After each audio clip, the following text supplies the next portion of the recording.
Welcome to the next video tutorial, Core Java Advanced Object Class Part 11.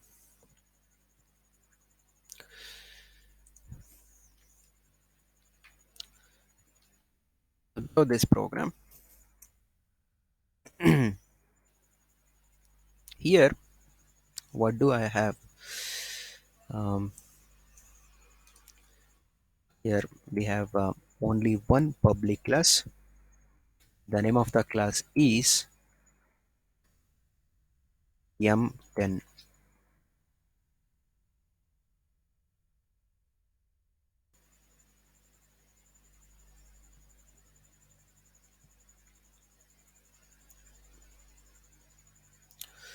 So here we have main method. Right? So why don't we give the name as M11, because just okay, let it be M10 itself, no issues.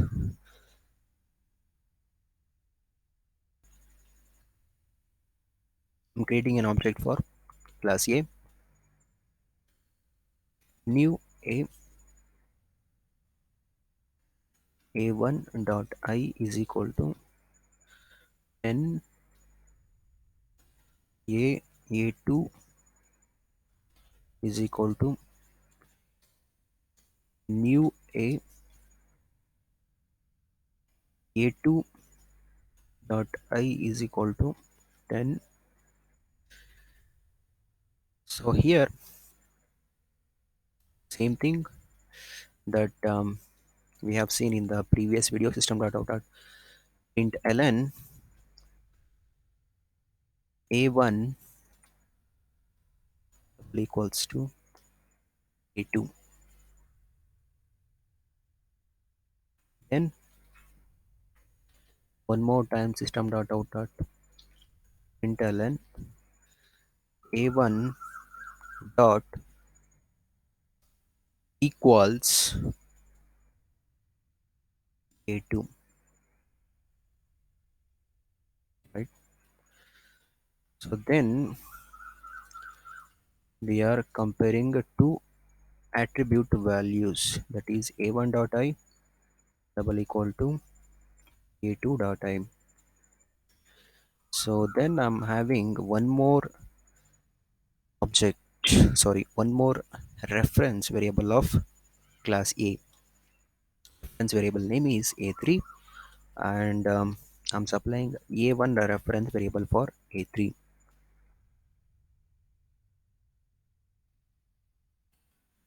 Now same thing here. So I'll just type it, system.out.println. So here what we are comparing here, it is a1 and a3, right? So then system dot out dot internal, here a1 dot equals of a3, right? Then system dot out dot println a1 dot I double equals a1 dot I double equals a3 dot I. So save this file. The name of the file, it is m10.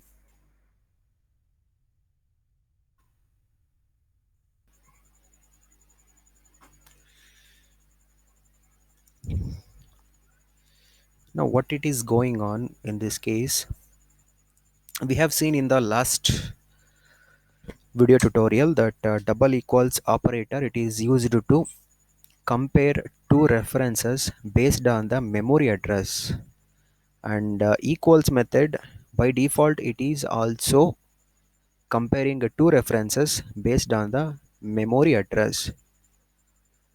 and then we are comparing two attributes based on their content.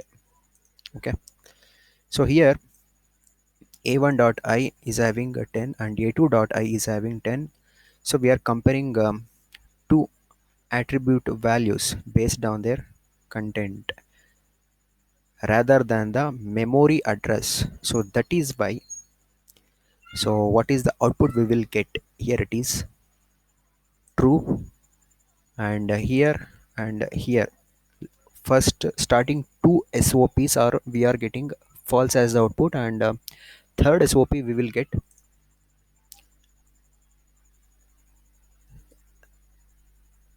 starting two SOPs we will get false as the output, and third SOP we will get true as the output.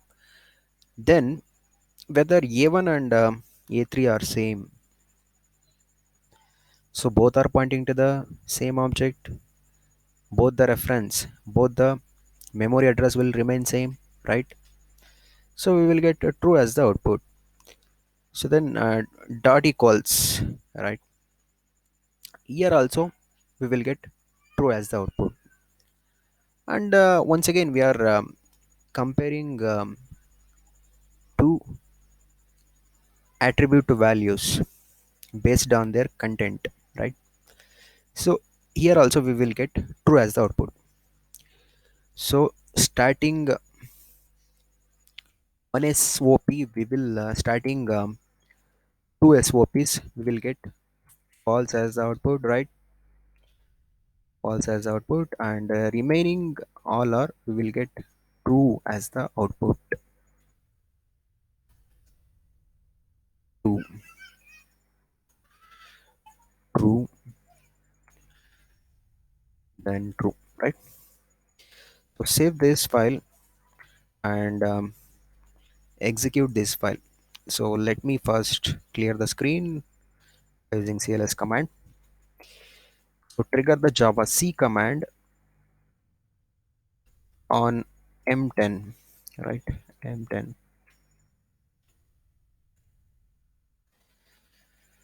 So here I'm getting some error, right? So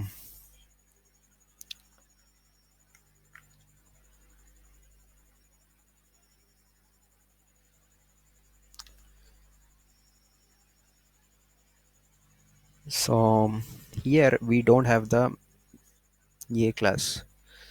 I'm such an idiot. So without having the A class, I'm trying to create an object for this A class. So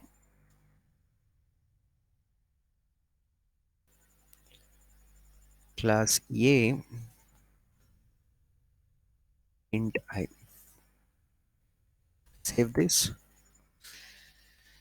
clear the screen, clear this mess. Again trigger the Java C command on M10. So typo is here 21. Print ln.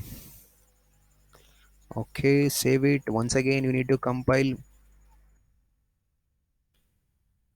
Okay, successfully compiled. Right now trigger Java command on M10. What is the output we are getting? Starting two SOPs are false, then remaining all the SOPs are true. The reason we have seen that in the program, starting two SOPs are false and remaining all the SOPs are returning true.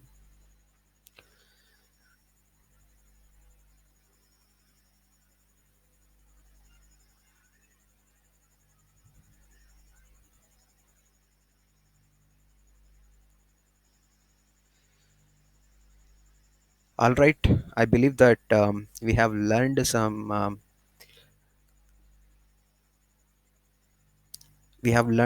from this program.